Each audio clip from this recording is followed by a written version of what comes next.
Yeah, there we go. All right, Alan. Here we go. So much easier. Here we go. Wait a sec. Okay, Jamie Lee Curtis asked crew to wear name tags. I don't mind this actually, but the way she couches it is so lame. And to be fair, let me.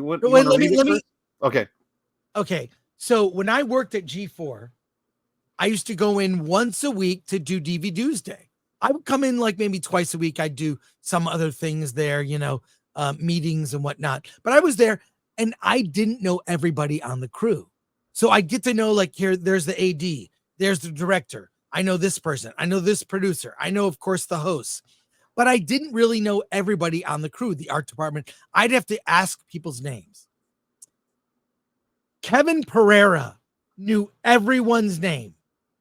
He was kind of an irritant and like Bugs Bunny. In a good way. He kept the show rolling, right?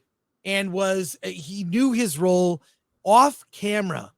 The sweetest, most humble, nice guy who knew everyone's name. And I didn't. Now, to be fair, I wasn't full time. I was there a couple days a week and I wasn't there for a whole day.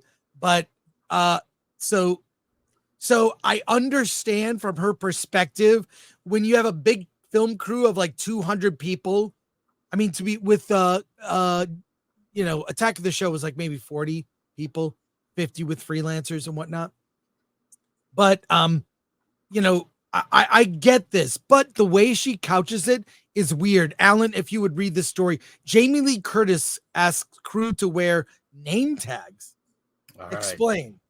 So Jamie Lee Curtis revealed on Kevin Hart's Sirius XM podcast, Good Minds, that she asked film crews to wear name tags so that everyone remains equal on her set, on her film and television sets. The Oscar winner and current Emmy nominee for The Bear said that her aim is to dispel the hierarchy that inherently exists on sets between actors and the crew, since everyone knows the actors' names in most cases. There's something really uneven about our position on a set on a movie in this arena, Curtis told Hart. You guys know our names. We don't know yours. That's something inequitable to me about that. There's something inequitable to me about that on a movie set. If we were all working together, we would all be wearing name tags so that tomorrow when we came in, I would be able to say to them, to then say, "Good morning, Sabine," without even blank thought, because I've learned her name. I read that bad. So this was on the set of Borderlands. The way she puts it, it's like an equity thing, an equality. Like, yeah. The thing is, that's on her to learn people's names, right? Like, it's on her to like learn the people's names on a set. I told you my situation. Yeah. And, I would get to know people, but to be fair, I was there, I was not full-time at G4. I was a part-time employee, so with her, it's this intense months-long shoot. And if it matters to her, I guess, she can't be, I mean, everybody knows her name, right? But right. She's just the way It's the wording. It's the wording. It's this word inequitable. When she or anyone uses the word inequitable in this context, it's an automatic admission that she is in the higher class and the crew is in the lower class. Right. And that she in the higher class, to be inequitable or to bring equity, will now lower herself to the level of the minions and the underlings. That's the way it reads. Rather than she could easily have said, we're all human beings. We're all here for a job. We're all here as a team to make this movie together. And so therefore, I want to know your name. And if she is like me, I am horrible with names. And name tags would be the greatest thing ever. And so for me to know you as a person, a name tag would be nice. The smallest thing you could do so that I can address you by your name and not by, hey, I forgot your name. What was your name again?